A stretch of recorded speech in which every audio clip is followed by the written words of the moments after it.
is going on, everybody? Welcome to the Freedom Fire Podcast, where we want to stoke the flames of freedom every single day. My name is Kendall Bowman, and ladies and gentlemen, could this be the big event that we have all known was coming for a while that could possibly spark a civil war here in the United States, or in other words, some kind of civil conflict? Not necessarily, people lining up and shooting at each other, but just some kind of major civil conflict, civil divorce, some kind of major civil conflict. But let's get into this. From the post-millennial, Democrat activists move to disqualify Trump from appearing on the 2024 presidential ballots under insurrectionist disqualification clause.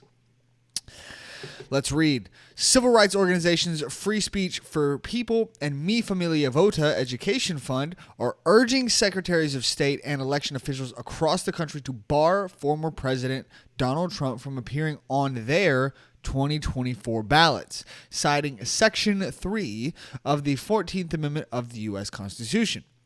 The group claims on its website former President Donald Trump is ineligible to run for office for his role in inciting, encouraging, and supporting the January 6th insurrection, which he did none of those things. According to The Hill, the organizations are beginning a week of rallies outside the Secretary of State offices in California, Oregon, Colorado, and Georgia. Now, full stop.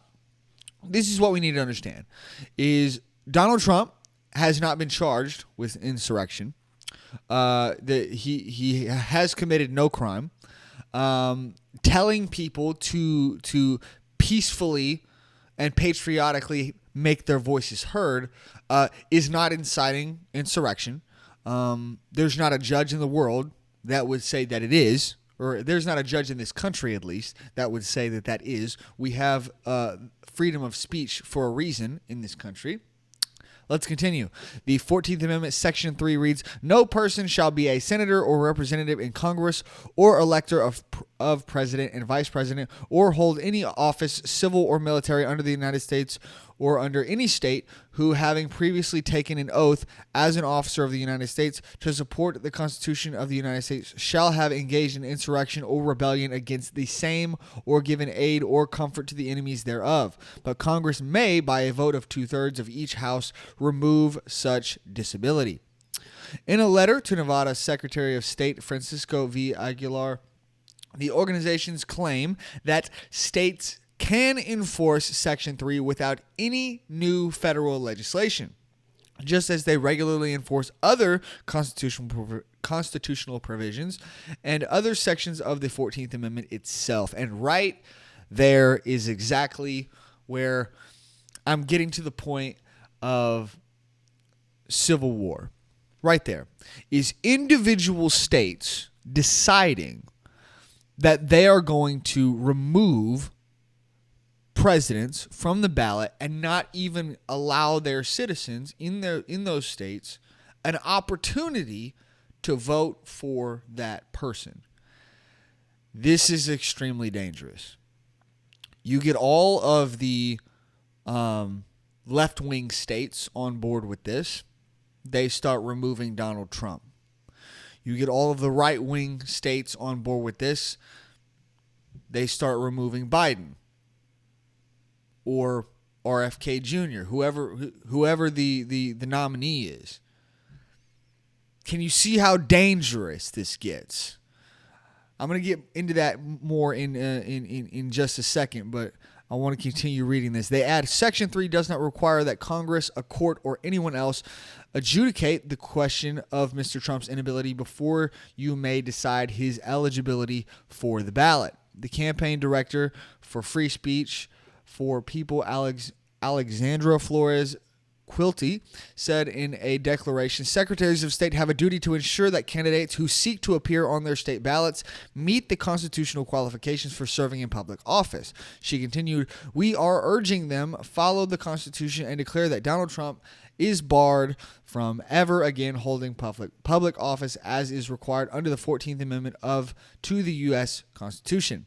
we're really focusing on Nevada and California and Oregon, Colorado, and Georgia to make sure that they are taking a stand by disqualifying Trump in those spaces, which is something that the Secretary of State can do. No, he can't. Executive Director of Mi Familia Vota, Hector Sanchez, told The Hill. Section 3 of the 14th Amendment was enacted after the Civil War to prevent those who fought for the Confederacy from holding public office. The House of Representatives impeached former President Trump in the past, saying his actions to incite violence against his own government and against the entire Congress warrants removal from office. However, he was never removed from office because the Senate never found him guilty for those things. You see, we have a two-stage impeachment process here in the country. You have the House who goes forward with the impeachment, but then he has a somewhat of a trial by the Senate where they look at evidence and they see if he actually committed any kind of crime. And just because you have impeached, you have been impeached by the House doesn't mean you're going to be removed from office by the Senate. And the Senate is the people that decide if you actually committed a legitimate crime, if you actually broke any legitimate laws, and if you should be removed from office for committing those crimes or breaking those laws. Guys, I don't think any of that matters, though. That's the reality of this situation. I don't think any of that matters. If the states individually just start deciding that they're going to whoever the candidate is that they don't like, if they're just going to start removing them from the ballot every single year, then we don't have a country, okay? Because the people in those states who might want to vote for that candidate, they're not being allowed to do so. And look at the reality of the situation. If left-wing states go this route and right-wing states go this route where they're just removing all candidates from the ballot that they don't like and they're only putting the candidates on there that they do like, then we essentially have two separate countries doing their own elections. It's right in front of our faces, guys. And when you have that level of division, especially in the United States, when you have that level of division, we've seen in our history what that causes. It causes civil war. Guys, I believe personally that this is extremely dangerous. I believe that this could cause some kind of major civil conflict, some kind of major divorce in the United States, the divorcing of this country, the splitting up of this country. I believe that could be it. Absolutely. It's right in front of our faces. Because when the states start deciding, no, we don't like this guy, so he's off the ballot. Oh, what did he do? Oh, well, let's just make something up. He's an insurrectionist. Yeah, we'll just remove him from the ballot because we don't like him. That's the reality of the situation that we're living in right now, guys. This is our country today. Like I said, I don't necessarily think that the states have the right to do that because the president is a federal position. However, I don't know. The federal government hasn't exactly been good about making the states or forcing the states to follow federal law. Just look at California with the sanctuary cities. Look at weed. Weed is still federally illegal, but there's like a dozen states now that allow you to smoke weed, just out in public freely. Look at California and Colorado that you can sell it, for free. No, not necessarily for free, but you could open up a shop where you sell weed. But it's federally illegal. It's look, the federal government doesn't have the power to stop the states from doing this. And that's the reality. That's what's scary about this. They don't have the power to stop the states from doing it. So when the states see that and notice that and realize, maybe we should just go do our own thing. Maybe we should just decide that, Biden? Oh, well, we're just going to make up a reason to remove him from the ballot. Now, personally, I think that there are many legitimate reasons why you probably could remove Biden from the ballot. I believe there's many legitimate reasons why he should be in prison. But that stuff has to be proven in a court of law. You can't just make stuff up. You can't just decide, we're just going to remove a guy because, we're accusing him of something without any evidence. But hey, like I said, the federal government has no way of stopping the states from enforcing that. The federal government has no way of enforcing the law and stopping the states from doing that. That's the reality, guys. I don't think we fully realize just how on the edge our country is. And it has been for a while now. I mean, this is close, guys. If any of these states start doing this, like for example, if California just decided, you know what? We don't have any proof that Donald Trump, was an insurrectionist or he helped or abetted or we don't even have any evidence that he provoked it, that he provoked January 6th. But we're just going to say that he did so we can remove him from the ballot. As soon as that happens, you will have every single state in this country doing the exact same thing. And then at that point, you essentially have two different countries doing their own elections. I mean, that's the reality. That is the reality of the situation. Two different countries doing their own elections. And when you have that much division, and that much vitriol between two different groups of people, you tend to get fighting. You tend to get civil war or civil conflict. Now, I don't know about you guys. I don't want that. I don't want my daughter and my wife to have to live in a country where there's civil war. There's people being slaughtered in the streets. There is fighting and literal war going on outside my freaking house. That's not what I want. I think we need to decide right now what kind of country we want to live in, what kind of nation we want to have. We just saw over the weekend that the movie Sound of Freedom is expected to make $40 million in its opening weekend. I could be wrong about that, but actually, no, not opening week, weekend, opening week. I apologize.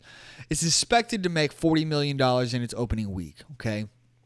Now, this is a Christian movie about a Christian man who goes and saves children out of sex slavery. Okay, it's a very wholesome movie. I mean, that is a very solid moral concept that we as Americans should be able to get behind. And you see, the majority of Americans are. Now, of course, you got your left-wing psychopaths that apparently love pedophilia and love for children to be sold into sex slavery, that are mad that the movie is having so much success. I personally believe we should just ignore those people. Well, not ignore them, because if they really are pedophiles who are committing sex crimes against children, they should be thrown beneath the prison, and the key should be thrown at the bottom of the lake. I'm only half joking when I say that. But my point is, it would appear that our society is moving away from the degeneracy of the LGBTQ garbage that our country has gotten itself into, where everything's about sexuality, everything's about race, everything's about this, everything's about that. Our society has had so much of that. It has been shoved down our throats to such a level, it would appear that our society is now kind of tired of that and is now wanting to move towards a more moral and philosophical ideology, a more philosophical stance, a more moral stance. Because whenever you start living this lifestyle of my entire life, my entire identity, everything that I am is based around, I'm trans, or I'm gay, or I'm a lesbian. Whenever you do that, whenever you base your entire existence around that one thing, you come to find that it's not going to satisfy you. It's a very hollow life. It really is.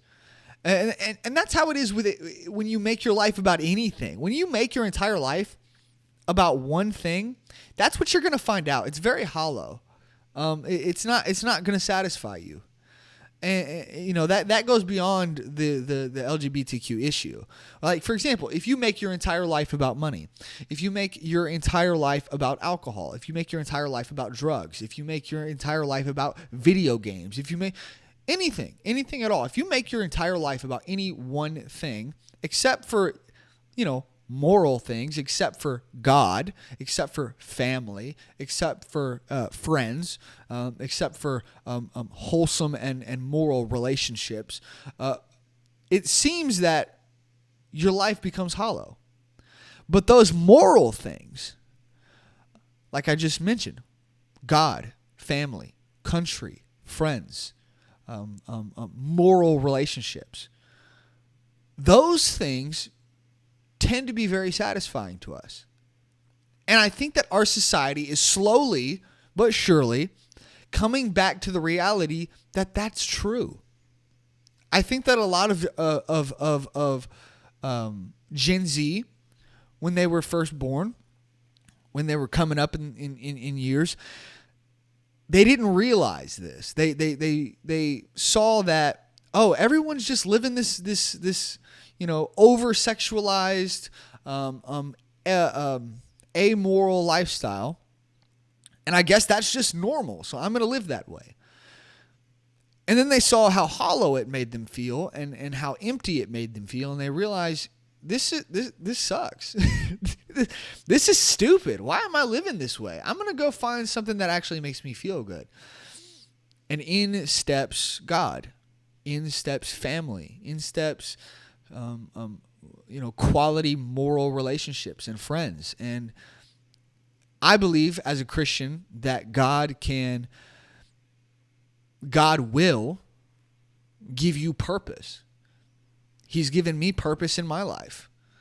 He's given me a family. He's given me a daughter who I love very much.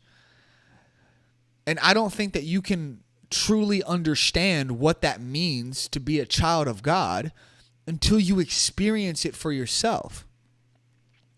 And I think that a lot of our society is slowly coming to that realization and is slowly getting to the point where they're saying, you know what? All that degeneracy that I was into, it's hollow. It doesn't satisfy me. It doesn't make me feel good. In fact, it makes me feel like I'm freaking garbage. I'm going to go give God a chance. I'm going to go become a family man or a family woman. I'm going to go do what's necessary. I'm going to go get my life together. I feel like our society is changing in that way. I really do. But this is the kind of garbage that is standing in our way. We need to fight back, guys. And I don't mean physically. I don't. I mean, we need to be calling our representatives. We need to be protesting things like this. We need to be in the streets. We need to be, organizing protests and organizations and things like that can stop things like this, man. I don't know, man. I don't know where where our country's going. I can't tell the future, but we take the good with the bad, right?